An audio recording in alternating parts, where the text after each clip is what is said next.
अपने डर को काबू कैसे करना है ये कोई बेयर ग्रिल्स से सीखे।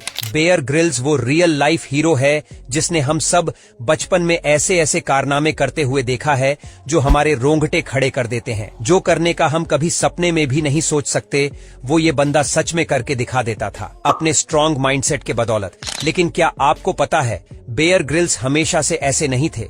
ये बंदा जो फियरलेस और स्ट्रांग मैन की तरह दिखता है वो अंदर से कभी वीक, कमजोर, डरा हुआ एक शख्स और डिप्रेशन में रह चुका है। दोस्तों, बेयर ग्रिल्स अपनी ऑटोबायोग्राफी मर्द स्वेट एंड टीयर्स में लिखते हैं, डर आपको बाहर से सख्त दिखने पर मजबूर करता है लेकिन अंदर से आपको कमजोर और वीक बना देता है। बैचलर्स को सबसे बड़ा डर था हाइट्स यानी ऊंचाई का, जिसे एक्रोफोबिया कहा जाता है। लेकिन देखना, मिरेकल ये है कि कुछ साल बाद अपने शो के हर एपिसोड के स्टार्टिंग में ऊंचाई से हेलीकॉप्टर से उतरते थे और बेयर ग्रिल्स यूके की स्पेशल फोर्सेज SAS का पार्ट रह चुके हैं जहां उन्हें पैराशूटिंग का खूब एक्सपीरियंस था। वो कई बार प्लेन से छलांग लगा चुके हैं। 21 साल के बेयर ग्रिल्स ने 96 में जाम्बिया के एक मिशन के दौरान 16,000 फीट की ऊंचाई से छलांग लगाई थी, लेकिन इस बार उनका पैराशूट नहीं खुला। जैसे ही वो आसमान में कूदे, सही टाइम देखकर उन्होंने पैराशूट को खोल दिया था, लेकिन फिर भी वो तेजी से नीचे गिरते जा रहे थे। जब उन्होंने ऊपर की ओर देखा तो उन्हें पता चला कि पैराशूट पूरी तरह नहीं खुला है। वो हड़बड़ी में पैराशूट के कॉर्ड्स खींचने लगे कि किसी तरह पैराशूट पूरी तरह खुल जाए। ये सब करते करते वह पेड़ों से टकराते हुए जमीन पर आ गिरे और एक झटके में अंधेरा छा गया। वो जमीन पर अपनी पीठ के बल गिरे थे और गिरते ही उन्हें भयानक दर्द महसूस हुआ। और बुरा तो ये हुआ कि इतनी ऊंचाई से गिरने के बाद भी वो होश में थे। वो हिलडुल भी नहीं पा रहे थे, बस वहीं लेटे लेटे वो जोर जोर से रो रहे थे। वो इस उम्मीद में थे कि उनके साथी उन्हें बचाने आते होंगे।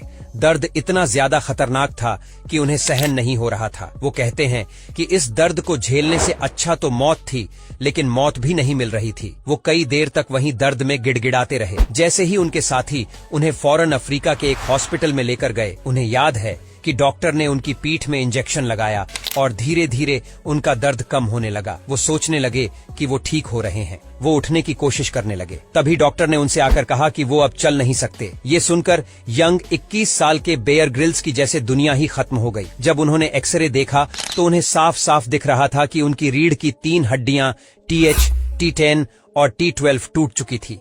ये इंसान के पीठ की सबसे मजबूत हड्डियां होती हैं जो एकदम चकनाचूर हो चुकी थी। पहाड़ चढ़ने वाला नौजवान अब चलकर बाथरूम तक नहीं जा सकता था। वह कहते हैं, पैराशूट से गिरकर इतनी हड्डियां तोड़ने में इतना दर्द नहीं हुआ जितना 1 साल हॉस्पिटल में रहकर। इन हड्डियों को जोड़ने में उन्हें बहुत ज्यादा दर्द सहन करना पड़ा। हॉस्पिटल में बेड पर पड़े हुए वह सोचते थे कि शायद अब वो कभी नहीं चल पाएंगे। उनकी जिंदगी जीने का रीजन, मीनिंग और पर्पस एडवेंचर था, घूमना फिरना, नई जगह एक्सप्लोर करना। इस चोट ने उनसे उनके जीने की वजह ही छीन ली थी। यह सोच सोचकर उन्हें रातों को नींद नहीं आती थी। एंग्जाइटी से वो पसीने में लथपथ हो जाते थे। उनकी सांसें फूलने लगती थीं। उन्हें हर रात बस अफसोस होता था। खुद पर दया आती थी, खुद से नफरत भी होती थी। 2 महीने बीत चुके थे पर उनकी सेहत में कोई सुधार आने के बजाय उनकी हालत बद से बदतर होती जा रही थी। दर्द बढ़ता जा रहा था और शरीर घटता जा रहा था। अपने हाल को देखकर वह और नेगेटिव होते गए। उन्हें कुछ भी अच्छा नहीं लग रहा था। बात बात पर गुस्सा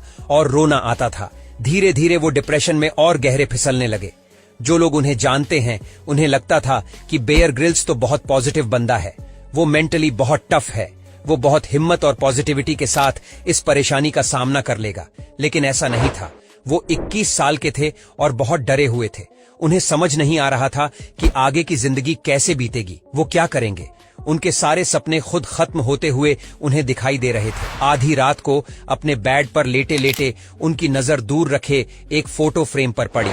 वो फोटो थी माउंट एवरेस्ट की। बचपन से ग्रिल्स और उनके फादर का ये सपना था कि वो एक दिन माउंट एवरेस्ट की चढ़ाई चढ़ेंगे। उस फोटो फ्रेम पर धूल चढ़ी देख उन्हें ऐसे लगने लगा जैसे उनके सपनों पर भी धूल चढ़ गई है, जो उनसे बर्दाश्त नहीं हो रहा था। उस रात कोई उनके साथ नहीं था। वो अकेले थे। वो हिम्मत करके खड़े होते हैं और बैसाखियों के सहारे उस फोटो फ्रेम तक जाते हैं और धूल साफ करते हैं और बस यही सोचते सोचते सो जाते हैं कि कैसे वो अपने आप को जीने की हिम्मत दे सकते हैं। उनके सब कॉन्शियस माइंड में ये बात बहुत गहराई से जम गई। इस बात ने उन्हें हौसला दिया और जीने की एक उम्मीद दी। अगले दिन जब वो सोकर उठे तो उन्हें अपनी दादी माँ की एक बात याद आई जो हमेशा कहती थी, पेयर बेटे, लाइफ में जो कुछ भी होता है अच्छा ही होता है। वो इंसान है जो खुद को दुखी करने के और परेशान करने के बहाने ढूंढ लेता है। जब भी तुम किसी मुसीबत में फंसो तो हमेशा खुद को याद दिलाओ कि जो कुछ भी हो रहा है गॉड की मर्जी से हो रहा है, जो कभी कुछ गलत नहीं होने देता। इस टाइम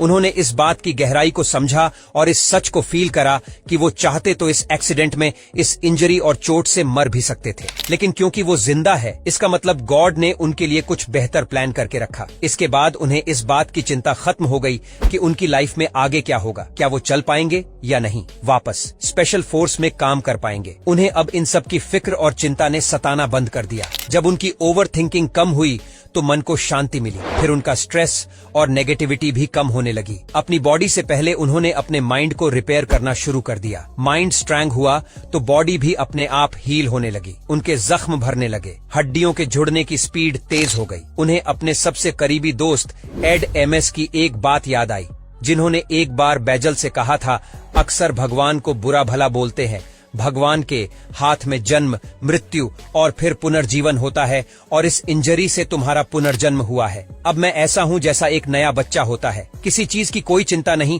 न अपने पास्ट की न ही फ्यूचर की, बस ग्रेटफुल हूँ तो अपने प्रेजेंट के लिए। बेयर ग्रिल्स कहते हैं, जिंदगी अक्सर हमें दूसरा मौका नहीं देती, लेकिन अगर ऐसा होता है तो बहुत ज्यादा ग्रेटफुल रहे।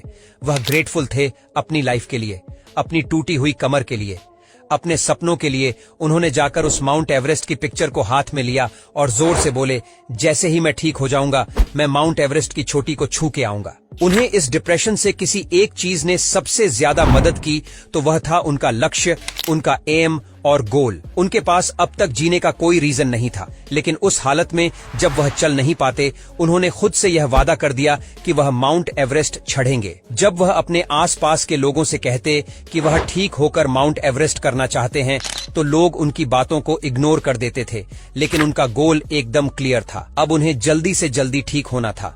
उनकी बॉडी और माइंड दोनों को एक गोल मिल गया था जिस पर वह मिलकर काम कर सकते थे। एक्सीडेंट के तीसरे महीने के बाद दर्द कम होना शुरू हो गया। 8 महीने बाद उन्हें हॉस्पिटल से डिस्चार्ज कर दिया गया। 1 साल में पूरी तरह वह ठीक हो गए, पर डॉक्टर्स ने उन्हें मना करा था कि वह स्पेशल फोर्सेज में वापस ट्रेनिंग नहीं कर सकते। कोई जॉब नहीं थी तो पैसा भी नहीं था, पर अपने सपनों को पूरा करने के लिए उन्हें 25 लाख रुपए की जरूरत थी। जहां उन्हें माउंट एवरेस्ट चढ़ने की ट्रेनिंग करी, उसके लिए इक्विपमेंट खरीदे थे, जिसके लिए उन्होंने करीब 250 कंपनीज को स्पॉन्सरशिप के लिए प्रपोजल्स लिखे और सारी कंपनी से वह रिजेक्ट हो गए। 250 बार जंक्शन फेस करने के बाद भी वह नहीं रुके। बहुत लोगों के दरवाजे खटखटाए, लेकिन बार बार निराशा ही हाथ लगी। फिर SSF forces help on organisation ने उनके इस सपने को साकार करने में उनकी मदद करी। पैराशूटिंग एक्सीडेंट के 18 महीने बाद 16 में उन्होंने अपने बचपन के सपने को सच करा।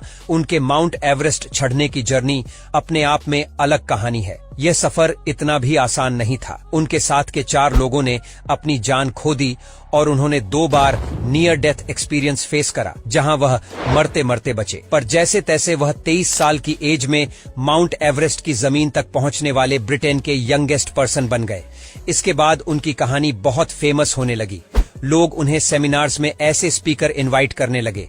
उनके ऊपर कई डॉक्यूमेंट्री बनी और फाइनली डिस्कवरी से उन्हें वह अपॉर्चुनिटी मिली जिसने उन्हें एक वर्ल्ड वाइड फेम दिया, जिसके बाद सब उन्हें मैन वर्सेस वाइल्ड से जानने लगे और शायद आप भी उन्हीं में से एक हो। तो अगर आपको यह वीडियो अच्छी लगी तो वीडियो को लाइक और सब्सक्राइब बटन पर क्लिक करके इस चैनल को ग्रो करने में सपोर्ट करो और बेल नोटिफिकेशन ऑन कर लीजिए ताकि आप आने वाली वीडियोस मिस न कर पाओ। Thank you for watching.